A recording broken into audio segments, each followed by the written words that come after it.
Hello Trainer Sans. So, took a while, but finally going ahead and releasing a trackblazer full run with commentary. I finally got around to unlocking the Team Sirius Welfare card, and I wanted to try it out. This is actually my first run with the Team Sirius Welfare card, which is a group card, and it ended up being pretty good. So I wanted to just make a video showcasing how it can be very strong when used properly. So this is a Narita Taishin run, specifically building this Taishin to be a CM ace, for the current CM at least, which is the 3200 long CM. I have a 50 race bonus deck. This is a free-to-play account, although you may not have a maxed Super Creek or Kita-san. Hopefully you have at least Kita-san, but I would borrow a Super Creek if you don't have one, and then you can replace Fuku with anyone that has a 10 race bonus. You could even use a 15 race bonus if you want, but ideally you would have a 50 race bonus using whatever options you have. If you can't hit 50 race bonus, that's okay too. It's not a huge deal. So I'm going in here with 4 long sparks and 2 miles. Taishin's mile stat isn't too difficult to fix, and really banking on hitting a long S here. I specifically looked up a parent that had a long parent with 2 miles grandparents to really maximize the chance of hitting those long sparks. So Team Sirius, it's sort of a Rico replacement card. It's just overall pretty solid, provides random stats. The main gimmick is it has 7 date events that you have to get through to unlock the final gold skill. However, you can do the date order in any order you want, actually. And all the dates are different. They provide different stats, they provide different amounts of energy, and picking the right one for the right situations brings the value of the card up a lot. I think this card is particularly good for the current scenario where you are often caught in dead turns, such as doing 2 races in a row, ending with 0 energy, and having to get through a filler turn. Common things you can do there is to pump energy items and then do a training, or you can pump a single 20 energy and gamble a wit training. But doing a serious date is actually a pretty efficient use of the turn. And here's the first Fuku speed event. And I immediately fail it, as is tradition. That's okay. But yeah, regarding the serious dates, and you can make progress towards the final gold skill while squeezing out some extra value in the meantime, instead of just having to do a rest for your filler turn. So general goals for trackblazer runs is to manage your pro shop items properly. You want to spend your coins somewhat wisely.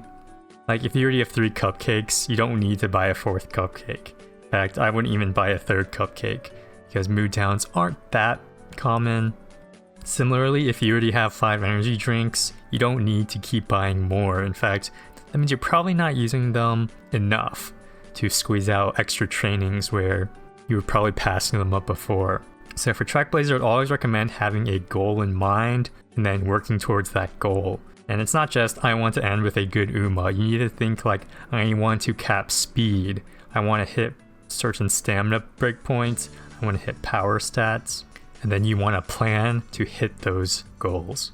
It's like towards the end of senior year, you know you're going to be doing maybe 3 trainings for the climax finals, and then maybe like 4 or 5 trainings after summer. So you need to make sure that with those trainings, and assuming average luck, you'll end up with the goal that you're aiming for. And if you're ever behind the goal, like I'm behind on my speed stats currently, you want to try to prioritize shifting towards that goal, even if it means passing up on good opportunities elsewhere. Because yeah, a double wit training might look good, but if you need to cap speed to be competitive in CM, then you're gonna maybe want to go for that slightly weaker speed training instead. It's all about setting priorities, having a plan in mind, and then managing risk and reward when working towards it. Anyways, I'll give a bit of my thoughts on this run throughout. But in general, for Team Sirius, I think I'm running mostly stamina and power sparks, so putting a bit of an extra priority on speed training. I do have 3 speed cards in this deck, and I've been really liking triple speed. It makes capping speed significantly easier than going for double speed, where you do have to get rather lucky for good speed stacks on your run to hit your speed goals.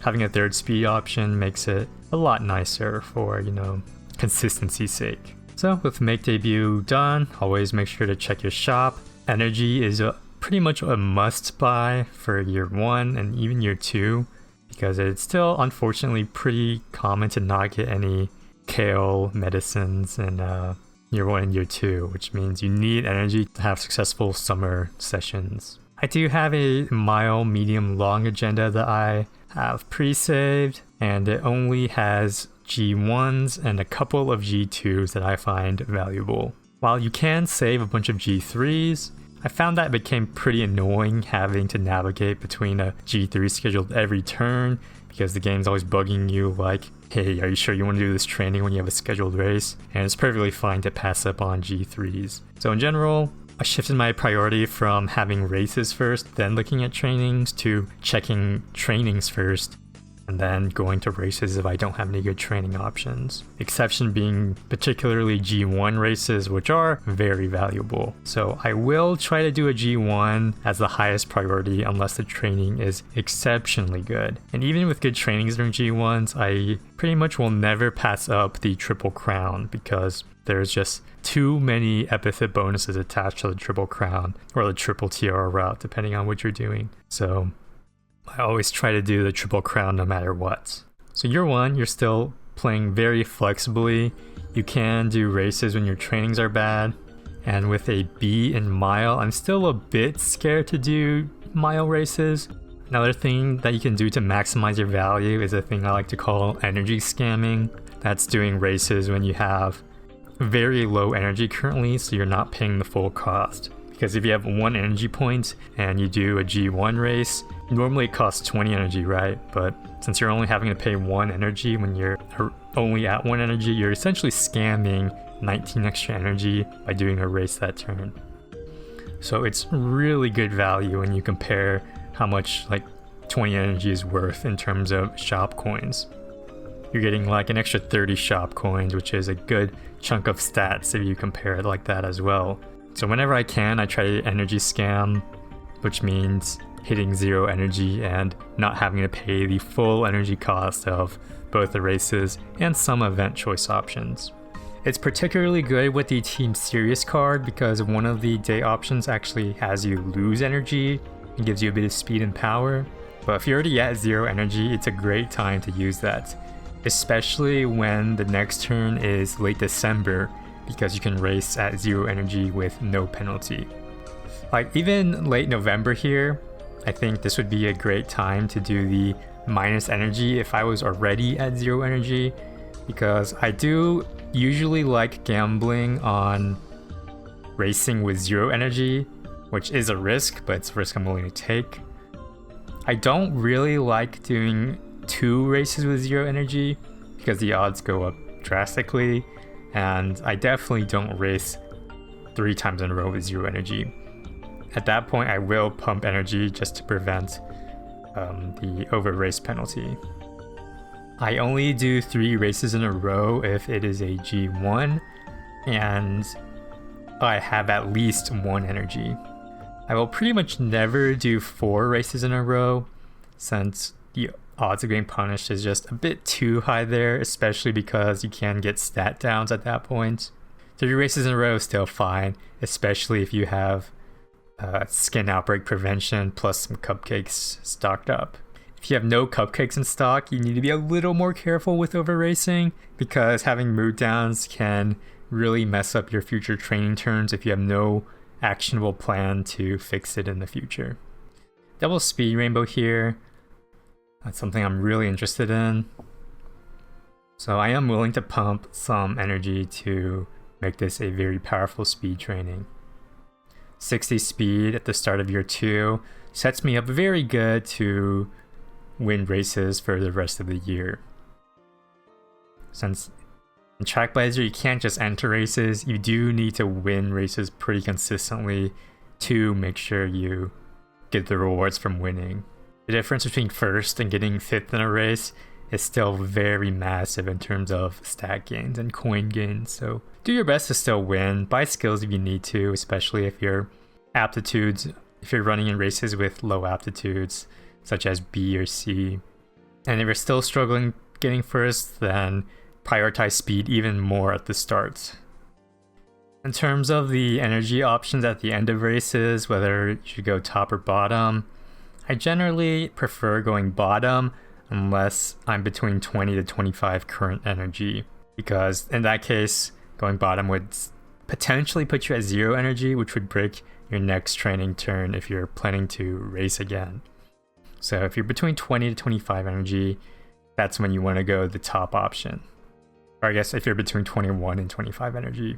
If you're not sure how much energy you have, and you don't trust your eyeballing, you can activate an energy drink, and in the confirmation menu, it'll show how much energy you'll end with. You can do some quick math and figure out how much energy you currently have. It's a good way to tell what your current energy value is, but it does require you to have at least one energy bottle on hand. So since this was my first Team Sirius run, I don't think I played it perfectly. I did try using it a couple more times, and I would say try to get the dates out of the way as soon as you can, as long as it's still good value and fits your game plan.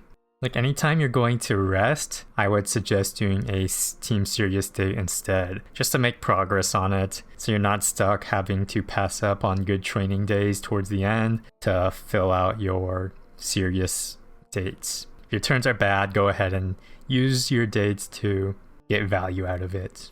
Team Sirius is also, the gold skill for Team Sirius is a long speed skill, so it's not actually as great for non-long UMAs. I'm not really sure at the moment if I plan to run Sirius for short mile or medium builds. I'm kind of leaning towards no. I think the gold speed skill actually makes a pretty big factor in decision making.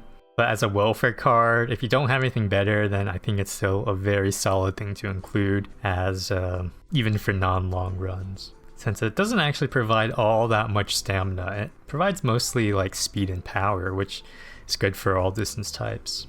Yeah, just missing out on that long gold skill, I guess it means if you run Sirius, you don't actually have to finish the date events, which is a little counterproductive because the point of the Sirius card is to fill out those low value rest turns with the date events. Yeah, great energy scam on this support event. Instead of paying 15 energy for a bunch of skill points, we got those skill points for free.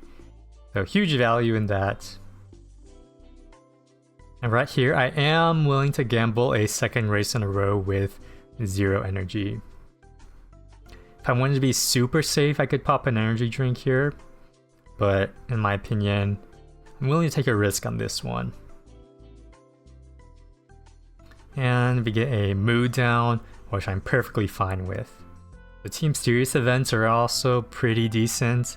They give you a variety of good skills, good stats.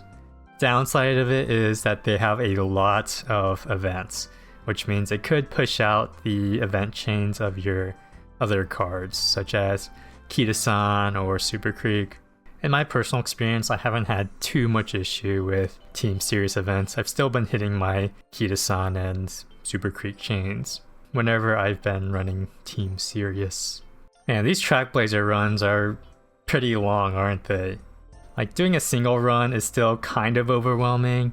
It's a good 40 to 50 minutes. Plus, making a video on it would require an additional 40 to 50 minutes for commentary, and then even more for editing, and even more for quality checking. So the fact that scenarios take 2 times as long raises the amount of time needed to make these videos exponentially, which is why I've been dragging my feet on making any trackblazer commentary runs. But yeah, I figured might as well have one trackblazer run on my channel, and I finally got at least an interesting enough run worth posting, in my opinion, which is testing out this Team Sirius group card.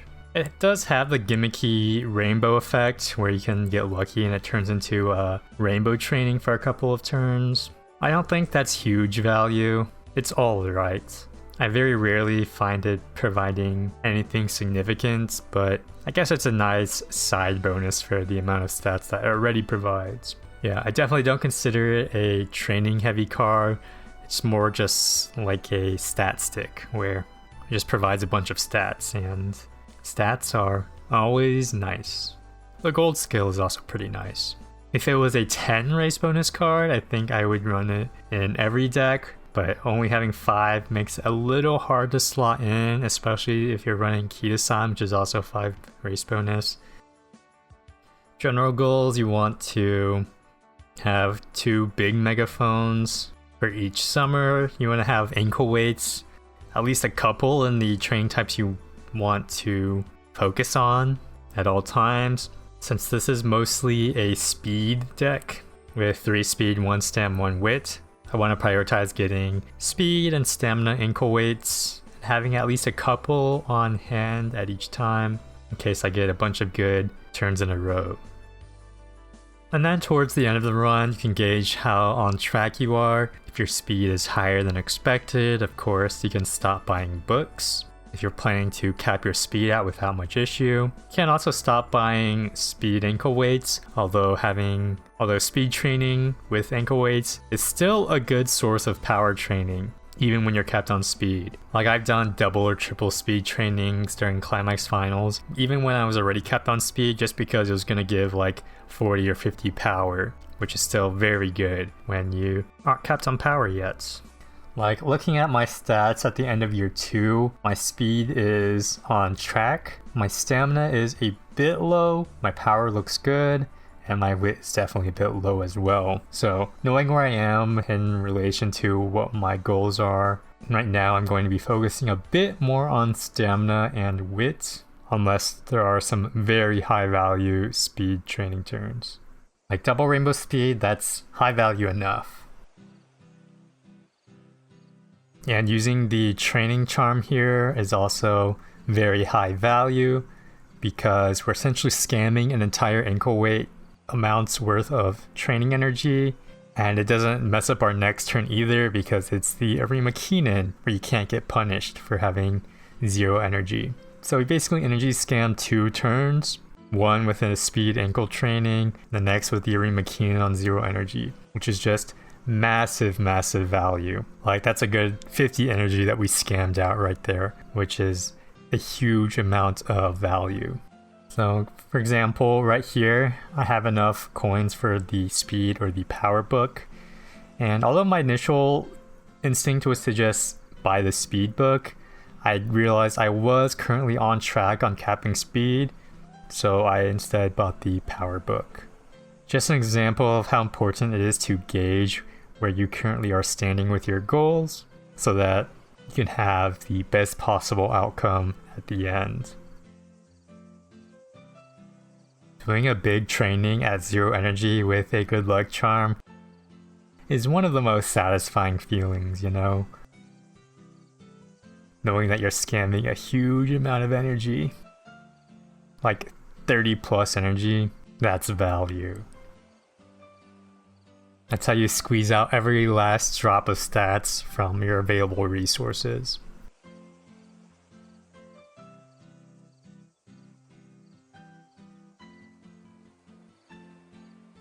Yeah, I went ahead and skipped the speed book in this shop, since, as before, I know my speed is currently fine, although I did buy the speed ankle weights because that's a training multiplier, not just a flat stat boost. And multipliers are very good for the training types that you have friendship trainings on.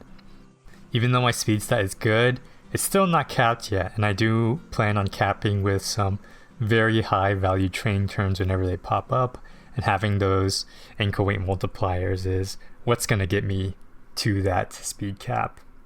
So although this is a very good speed training turn, it is happening during a G1 race, the Osaka High. And the reason I decided to go with the G1 is because I know my speed stat is currently good. If my speed stat was maybe 200 lower, I would instead be going for the speed training, I think, instead of the G1. But yeah, knowing my goals and how far I am, I decided to go with the G1 race. which ended up being the correct play in the end. This was a rather good inspiration event. I got long S, and I also got early start, which is a pretty good end closer skill. I mean, there's a lot of things you need to juggle at once in your mind to have very successful runs. You need to know your current items, and that affects your future plans, both your long-term career goals plus your short-term training plans.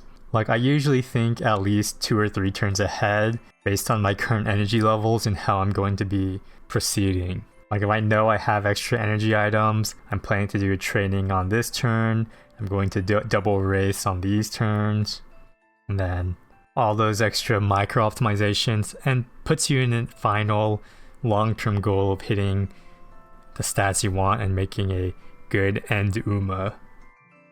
Probably the most annoying thing about using the Team Sirius card is that you have to memorize the date outcomes. Since all the dates give you different stats and resources, I have to have the list of outcomes open on my sign monitor because min-maxing those outcomes is pretty important for the value of the card. If you use Team Sirius enough, I'm sure you'll eventually have it memorized, but it is a bit annoying having to have something opened up just to know what you're gonna get.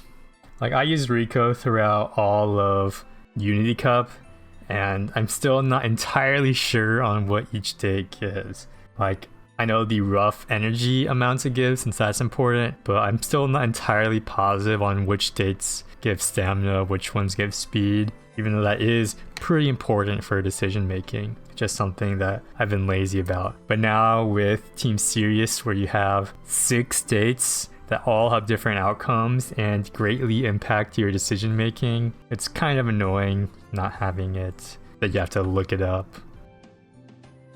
That being said, I'm really glad we have the support event helper in game now, where it tells you what each choice will give you for at least the normal support cards. Gone are the days of having the GameTora support event helper website pulled up and looking up all the random cards that appeared on your run. I am very glad that we don't have to do that anymore. So I'm getting some high value trainings in summer. Unfortunately, we don't have an extra big megaphone, but 40% megaphone is still not bad. And at the very least, we're hitting those high value good luck charms, scamming entire training turns worth of energy. Whistles are of course fantastic to use during summer because you really want to maximize your level 5 facility levels, and we end up with pretty bomb speed training, which pretty much guarantees that our speed will now be capped. Well, it doesn't guarantee it, but it makes it very likely. Since the final climax sequence of turns gives you roughly 100 all stats, we're pretty much there as long as you do a couple of extra speed, wit, or guts trainings to just bring us a bit farther.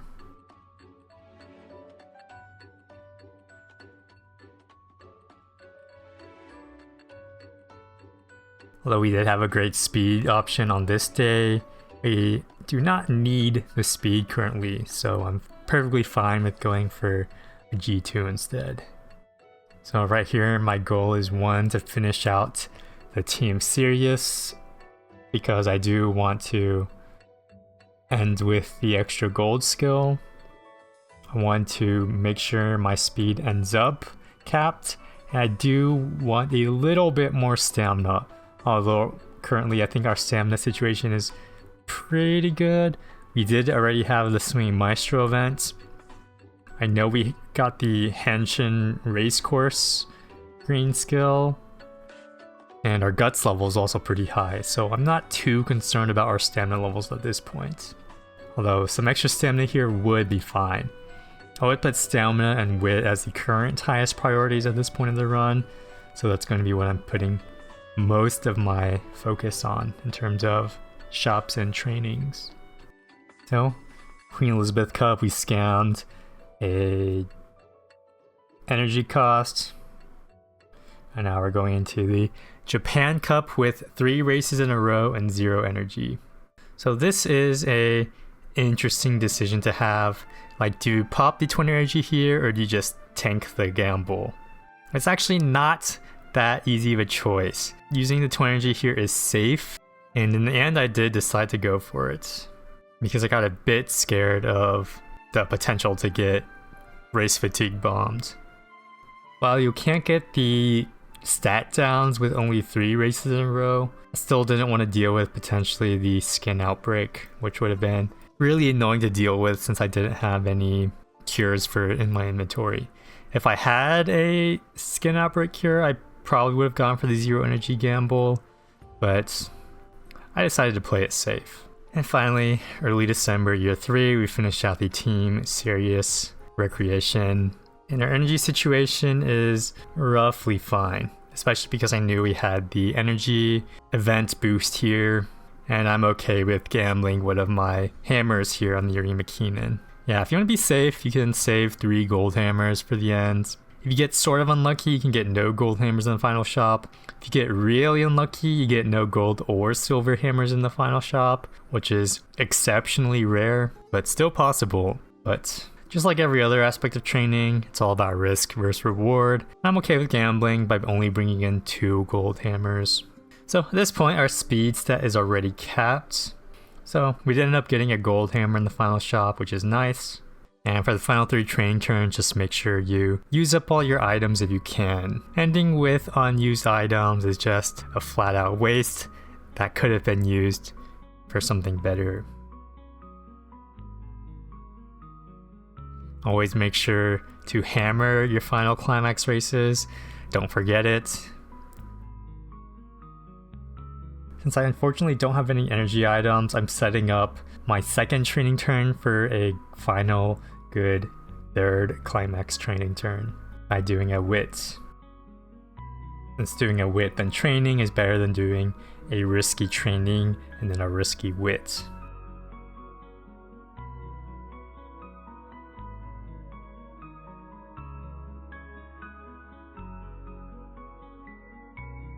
So final turn, might as well pop everything just to see what our overall stat gains look like.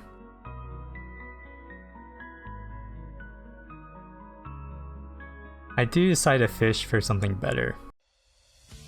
Not happy with it, so we go fishing again. And now I'm deciding, do I want to gamble the final whistle? And I decide to go for it. I'm a dreamer. Unfortunately, a bit of a bummer, but in the end, at least we didn't fail the stamina training.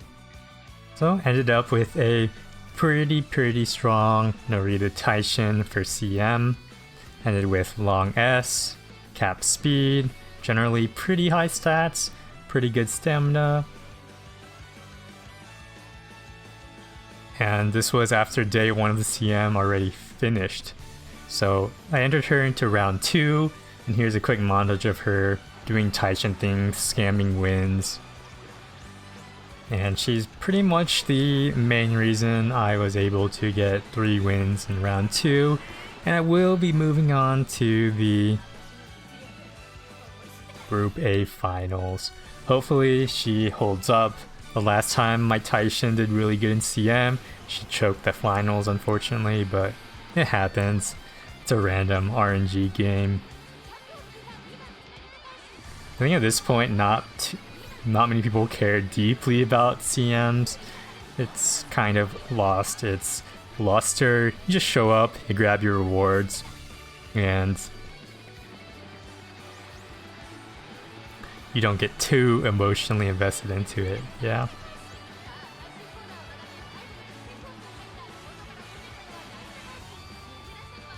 $18.2 long Taishin, double stam, max speed with Lone Wolf and Spring Runner, decent speed skills, and of course the OP encroaching shadow acceleration. Yeah, that's my full run with the with the first time I used the Team Sirius support card.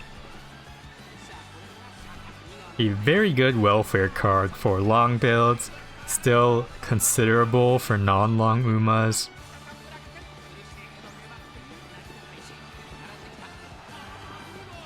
And overall provides just a good amount of raw stats, especially by helping you gain value out of even your dead turns, which is the filler turns in between race chains.